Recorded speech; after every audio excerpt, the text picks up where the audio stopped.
Hey, Capt here, preacher at large, teaching the word, inspiring, 3 minutes at a time.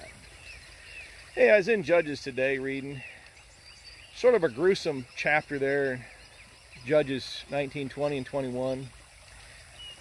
Talks about a guy who went to get a wife. There was a lot of deceit going on. He finally takes his wife and goes. Ironically, he says he doesn't want to stay on his travels home in a town that wasn't from the nation of Israel, so they bypassed some heathen nations and went on to another place to where his kinfolk supposedly were from, because I think he would have thought it was safer. But then we get this whole gruesome act of the men wanting to have their way with this man, right?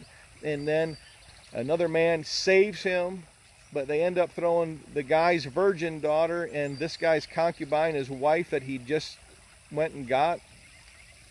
And they end up getting ravished and raped and killed.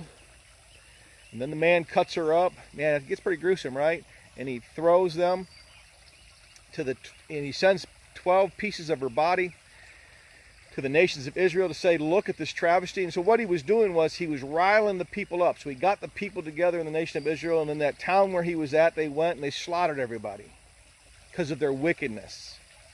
This whole thing is just gruesome, and it's just wrong, and it's just rotten to the core. And the very bottom line of those 3 chapters of all this gruesomeness going on, right? Just killing, thieving, just debauchery of every sort going on. The very last line is, and there was no king in Israel at that time, and every man did what was right in his own eyes. You see, when there's no king in your life, and if there's no direction in your life, you're going to do what's right in your own eyes, and it's never going to be good. Because there's only one true king, and that's Jesus Christ.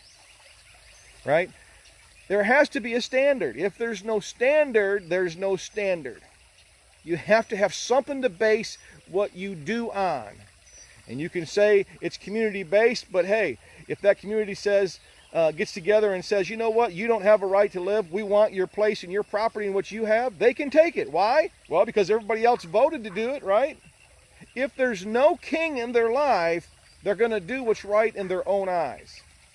May I suggest you have a king in your life, and may I suggest that king be Jesus. He will lead you, guide you, and oh, by the way, he's the bread of life.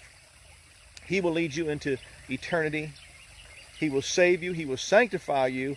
He will lead you, guide you, and direct you through the Holy Spirit, and you will do what is right in God's eyes. Now, think about that for a minute. Every person did what was right in their own eyes, and it was total chaos. And every time people do what is right in their own eyes, it will be total chaos. Something to think about.